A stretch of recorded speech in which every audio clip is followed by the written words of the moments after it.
whole thing of three language, two language, I mean, all this is a bit of a joke, because in this country currently, everyone is pursuing the one language that you and I are speaking in right now. So the sheer dominance of children learn best in their mother tongue. Three language formula is good. Actually, you could learn four. Don't get scandalized. I know of children, including my own child, who could speak four. So the impression is that BJP is trying to impose Hindi, but actually we speak more than one language. That's one of our national identity. That's our civilizational asset. And to abandon that would be such a pity. Welcome to another episode of Deshkal. We have with us Yogendra Yadav ji, and today we are going to discuss something that has been in the news in the last week, the three language formula over which the Tamil Nadu government and the center have been fighting. Yogendra ji, around this time I was reading your piece, there were also reports of an incident in Chitradurga and Belagavi over this language skirmish. And one of the things that I was wondering was that this language chauvinism exists across India. So what is the reason behind this insecurity and also this passion that language evokes? This exists all over the world. Language is related to your identity. You don't think with the help of a language, you think in a language. Your culture, your civilization, your identity is connected to your language. So this anxiety exists wherever you have any questions about it, wherever there are some real issues. Now, these are two entirely different kinds of issues. The other issue that you mentioned in Karnataka-Maharashtra border, that's a border dispute, and the real dispute is that that the dispute is about which some areas that should have been in Karnataka or in Maharashtra. So it's actually technically a border dispute, which takes the form of a language dispute, and then which is politically stoked and so on. So that's in relatively fewer areas of the country. The question that we talk about in this article is a much wider question about what should be the language policy in schools. And the so-called three language formula is basically a political compromise that was arrived at in the mid-60s to say, okay, so the question was, when children go to school, which language should they study? And the compromise formula was that each child should study three languages. That might look odd today, because somehow most Indians, many parents watching this show would believe, oh my God, three languages, can the child handle this? But this has been so much researched upon, and unfortunately, the common sense is so completely mistaken on this issue. So the three language formula said that a child should study three languages. First is their mother tongue, home tongue, or locality language.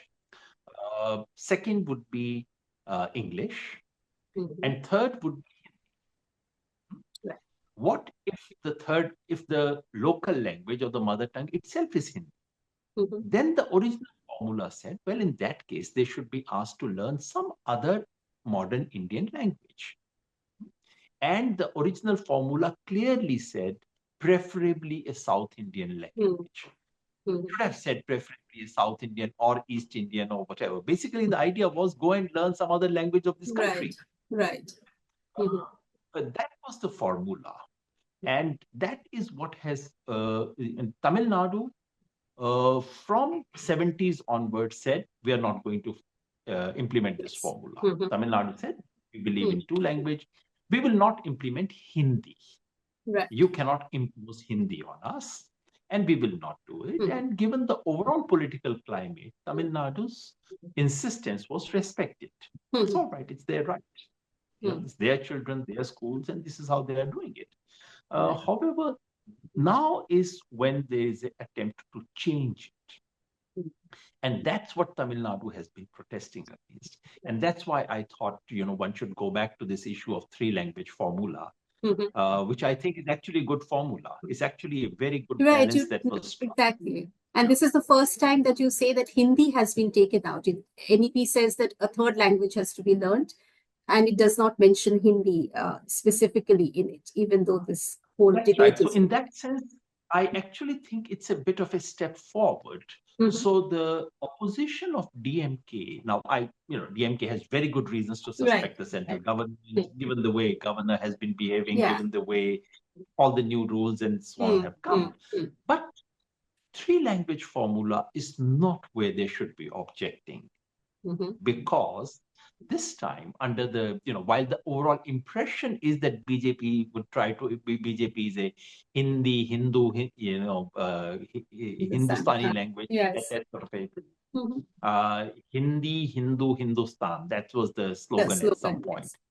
So the impression is that BJP is trying to impose Hindi, but actually what happened was that when the draft of the new education policy was released, there were protests from Tamil Nadu. And the government in the final version of NEP has changed it. So the three-language formula that is being advocated now under the NEP is actually a slightly diluted version of the original three-language formula. Original three-language formula said, as I said, English, Hindi, and a regional language. And if Hindi is your mother tongue, then some other language.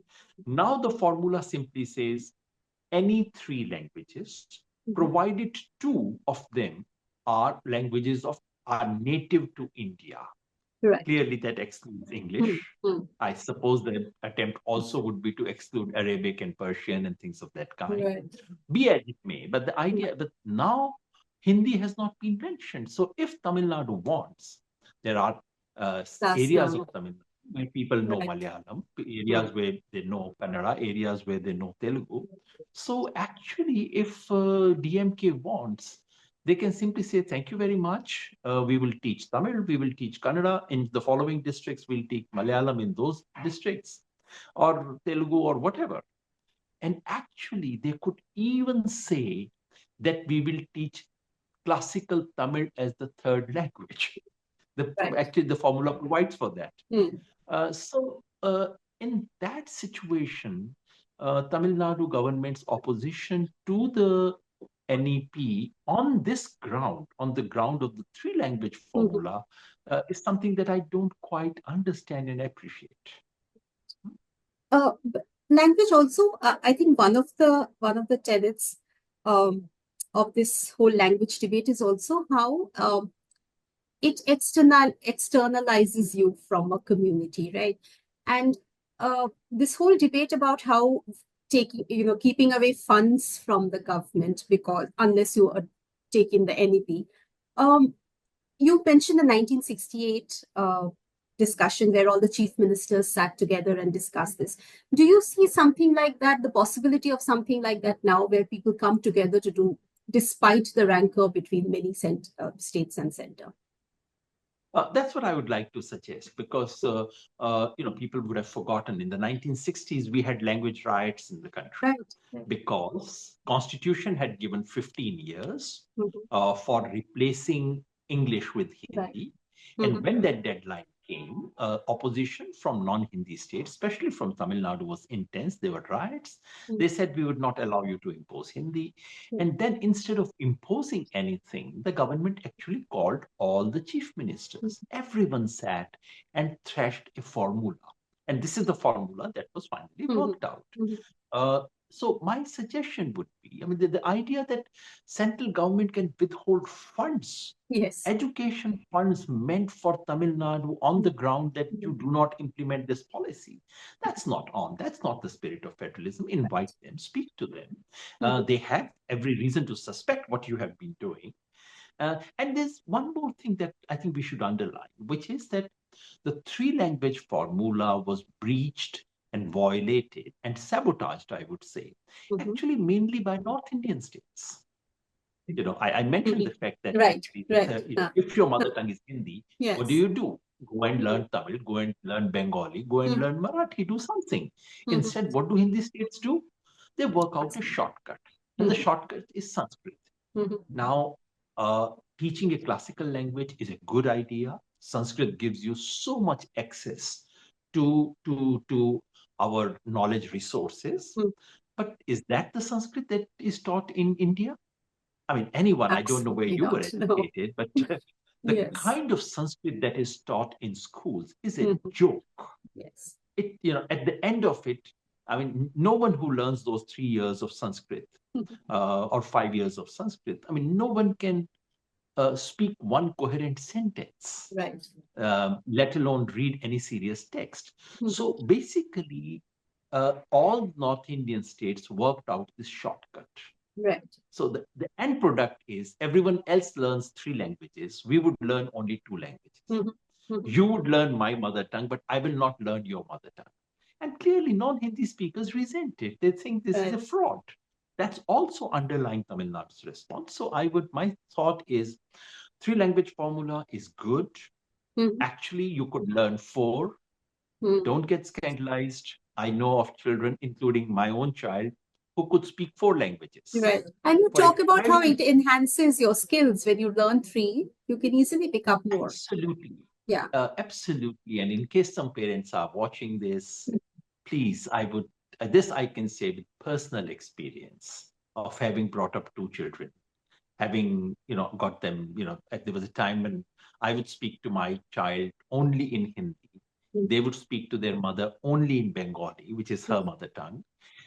They would learn some Hindi. And at some point when we were abroad, they would also speak German. So a child can easily handle 4 to 5 languages. Mhm. And when you learn a third language, it does not hamper your understanding of the first or second. It Mhm. actually enhances your ability. Apart from giving you cognitive flexibility, Mhm. apart from actually increasing your scholastic achievement. And all this is contained in a beautiful report. This is on the NCRT website. In the NCF 2005, there was a focus group, which I mentioned, a Yes. group of scholars. And some of these are finest linguists of India. Ramakant Agnihotri, D.P. Patnaik, some of these are people who have spent Mhm. all their life thinking about this. And everyone has recommended it. So 3 language formula is a good formula, but make it consistent. Do Right. not give, bypass to some people, Mhm. and don't impose it. Develop a political consensus. And I'm sure once everyone sits down, there would be a consensus, because in this country, I mean, we are a multilingual country in a double sense, not merely because the total number of languages in our country is large, but because almost every single community of this country speaks more than one language. And large number of people are actually proficient in more than one language, Mhm. although it does not officially count sometimes because we call them dialects. Balance. Yes. But people speak more than Mhm. one language. That's one of our national identity. That's our civilizational asset. Mhm. And to abandon that would be such a pity. You mentioned that Tamil Nadu could actually give in and accept this learning of Hindi so that, and if there is an uniformity across, if the uniformity can be ensured across board, what practical steps could be taken to make sure that happens? Well, Mr. Stalin, I mean, he's a smart politician, so he could say, well, I'm willing to implement Hmm. Hmm. Hindi in Tamil Nadu, provided you teach Tamil in Uttar Pradesh. Why not? Yes. Why not? Why not Telugu in Haryana? I mean, why can't we? I mean, it would be such a lovely thing if people in Haryana were to start learning, Yes. I mean, at least to begin with Punjabi, And a also the lot of script, not just barriers the would break language. down actually with knowing each other's Absolutely. This language is and culture. this is what our country is like, should be like, and all these weird notions that people in North India have about Madrasis. This was the word. I mean, fortunately, these days the word is not used. Otherwise, anyone below the Vindhyas was a Madrasi, was considered to be a weird person. All these things would break down if you begin to learn the language, if you know Right. something about, Mhm.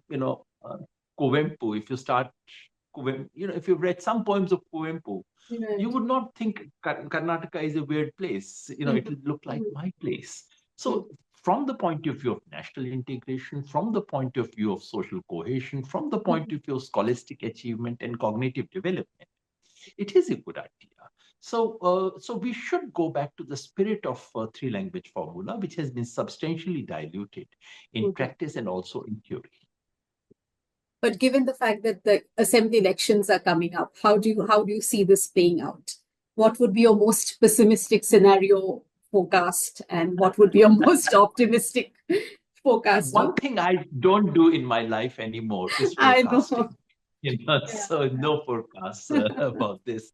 But two things come in the way. One is, of course, the local politics, which will play Right. out, and Right. because language is such an emotional issue, and mind you, when the language riots took place, about 70 Yes. people died in Mhm. Tamil Nadu. People of Tamil Nadu have not forgotten that. Right. So it's not going to be easy. The other thing that I mentioned in the beginning, at the end of the article, is the elephant in the room, Yes. which is I English was. language. Mhm. This whole thing of three language, two language. I mean, all this is a bit of a joke, because in this country currently, Mhm. everyone is pursuing the one language that you and I are speaking in right now. So the sheer dominance of English, Mhm. which has nothing to do with cognitive abilities. It is not about, it's not about international exposure or such like. The mad race to acquire English is simply because it is a language of power, you know. And Mhm. for a multilingual country Mhm. to reduce itself to just one obsession with one language is a shame. And I suspect that whenever the language question comes up, it immediately becomes Hindi versus some other language. And the end product is no one asks questions about English dominance. The hegemony of English persists. Mhm. So, in a sense, I could, if I were to use the language of political conspiracies, I could say it is divide and rule by English. Earlier, Englishmen were dividing and ruling this country. Now, English is dividing and ruling this country. Mhm. So it'll be Tamil versus Hindi, and that's why I say just forget Hindi. Fortunately, you know, just teach Tamil, Kannada, and English. Mhm. But let's keep Hindi out of the picture in this instance. Hindi should not be a central issue here at all. In fact, Mhm. that creates a problem. We have to find a way to way past the hegemony of English language, which I think has seriously curbed creativity. I'll probably write one other article one day on just on what English does and the apartheid, Mhm. the linguistic apartheid that we practice in our country. I'm going to play a bit of a devil's advocate here. Is it possible to shun English in favor of other languages, given that it is the language of commerce and aspiration? Is it possible to replace English with more indigenous our languages, so to speak? That's a subject of the other article, but let me just quickly Yes. say, in fact, the question of shunning English doesn't arise at all. Right. The report that I Mhm. mentioned says, yes, start teaching them English right from, Mhm. class one. What's the Mhm. problem? I mean, Mhm. incidentally, I learned my English alphabets in class six. Right. So you have a living example of someone who can Mhm. survive Yeah. In without, West Bengal, I think my learning. parents' generation also, because of the communist Yeah, government there, they all started that's right. learning English from class six. It wasn't introduced before that. Yeah, it has nothing to do with communism. It Hmm. was actually simple pedagogy. I mean, I would again request all your viewers and Mhm. readers, please read anything on cognitive psychology, read anything on pedagogy, Mhm. read any expert in the world anywhere, and show me one expert who says children should be educated in a language other than their mother tongue. Produce one evidence. There is Mhm. none. Mhm. So the problem is not with learning English as a language. It should Right. be promoted, of course. When Mhm. I'm saying multilingualism, I'm Mhm. advocating English as one of the languages. Right. The problem is with this madness called English medium instruction, Mhm. which has no justification whatsoever. You know, Mhm. learning English language and learning history, geography, and mathematics through English are two entirely different things. Mhm. So what I have opposed again and again Mhm. is this complete madness. And I have absolutely no other way to describe it. This Mhm. is mad. This is irrational. This is absurd. This is unscientific. You know, children learn best in their mother tongue. Mother tongue could be meant home tongue. That's the only way. And every pedagogy in the world tells you, first few years, give the child an education in a language as close to the language that they speak inside their home as possible, which is to say, not just Hindi, Bhojpuri, Santhali, Munda, your Marwadi, Bagdi, as close to that as possible.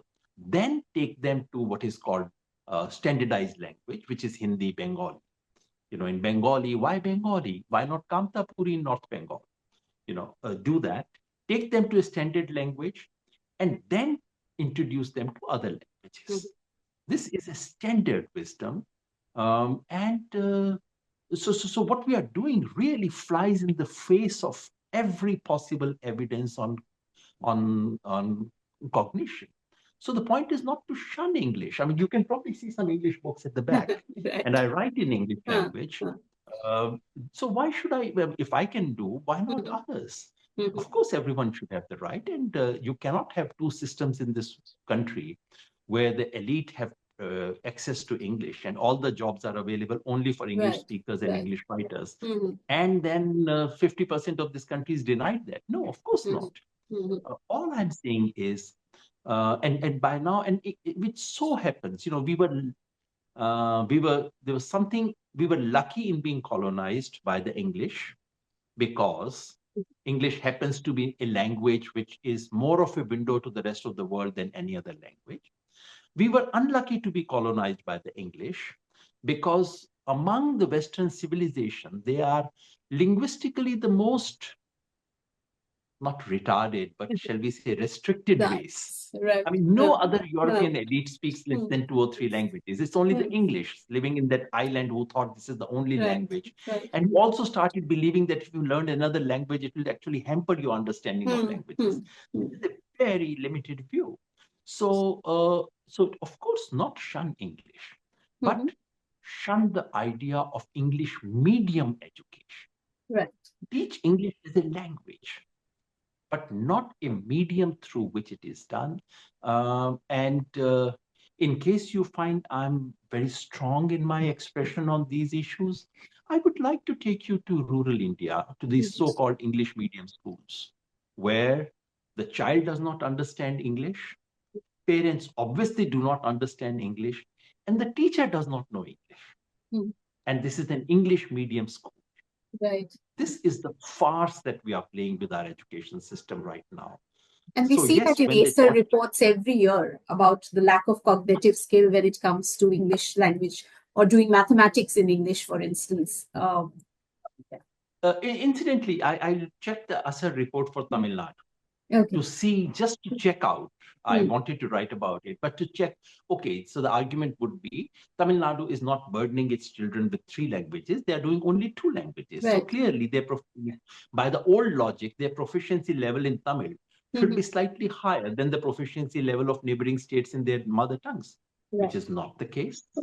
The level of proficiency in Malayalam is, of course, much higher, but that's Kerala. Kerala is an exception. Yes. But compare it to Karnataka, compare it to Andhra Pradesh.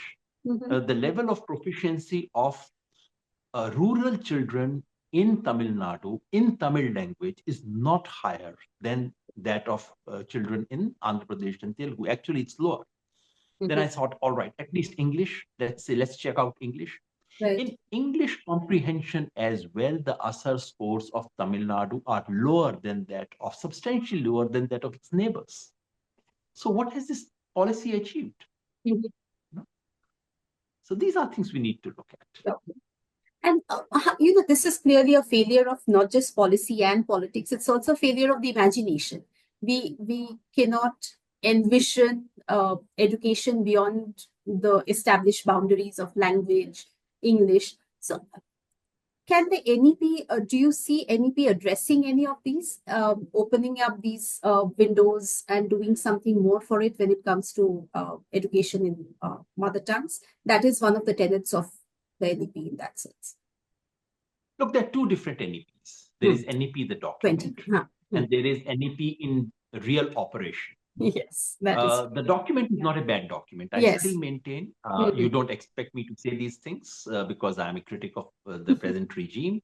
But actually, it's not a bad document. Yes. It's a good document. Mhm. Especially when it comes to languages, it says very sensible Right. things. It comes to early childhood care and education, it makes some very good proposals. And on higher education, some of the ideas are not bad. Yeah. But NEP, as it is being practiced, Mhm. is very different. And in all fairness, I must say that in the previous regimes as well, the written education policy and the education policy in practice were two entirely different things. So unfortunately, that bad tradition continues. Mhm. And the NEP, which is being practiced, not the document.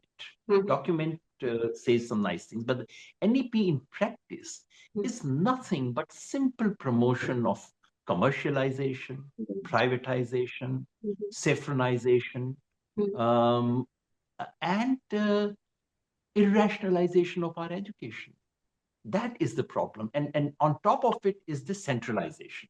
Right. Central government will tell you what is to be done. Mhm. So in effect, the effective national education policy Mhm. is in fact worse than what things were, although the document is better than the previous documents. Exactly. Yes. Mhm. But do you ever see a coming together of um, not center and states as such, but the center taking into account the concerns of educationists, teachers, to sit down and thrash this out? Because from schools, and because our children are in school right now, the it's exactly what you were talking about. That the policy and the practice are two different things, and there has to be a place where these two meet, and that does not happen. Do you see that connection ever happening?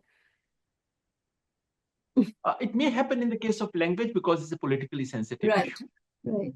But on deeper issues of education, unfortunately, no, because unless education becomes a political agenda, Right. nothing happens in this country unless it comes on the political agenda. Mhm. Women's security will not become an issue Mhm. unless a party fears that they would lose an election on that. Right. So unless education comes on the agenda of politics, Mhm. we cannot expect very much to happen. And at the right now, honestly,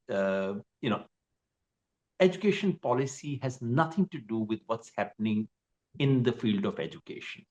Basically, the entire education has been privatized. Mhm.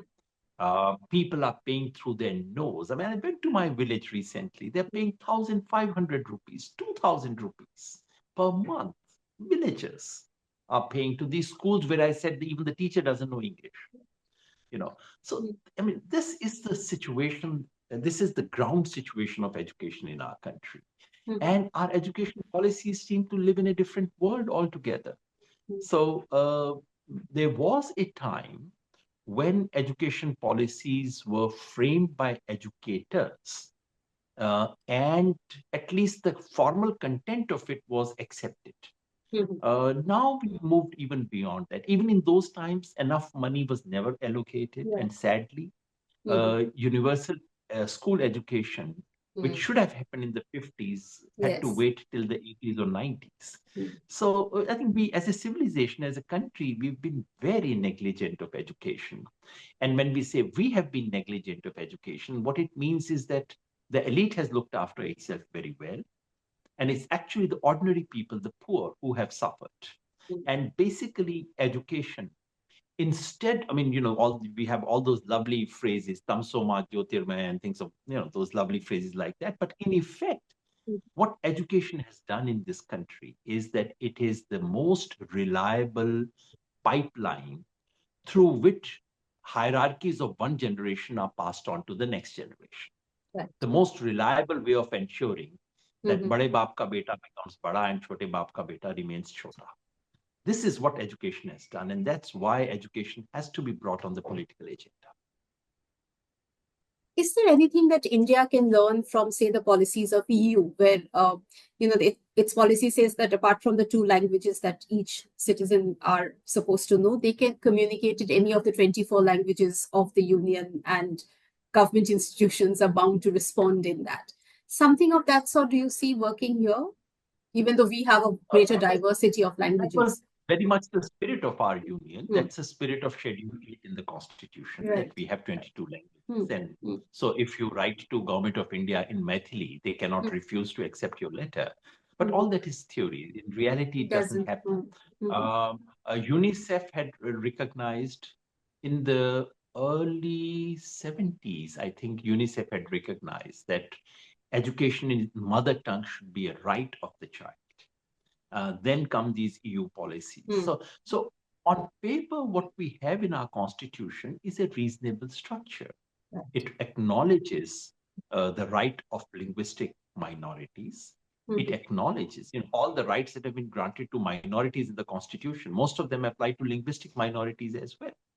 So it acknowledges that there is something called the 8th schedule. There are of all these things happening. But in reality, unfortunately, we are now moving towards English only for all practical purposes. And the language of politics is becoming Hindi. Yes. The language of learning and officialdom is English. So, which is a tragedy for a country like ours. I mean, EU is much smaller. The linguistic diversity of EU, European Union as a whole, is much smaller than India. Right. In terms of population, in terms of linguistic and cultural diversity. Right. So we should not be learning from them. We should be teaching them. Right. Thank you very much. I think that we should look forward to your article on the English language, which will take this conversation further. Thank you so much.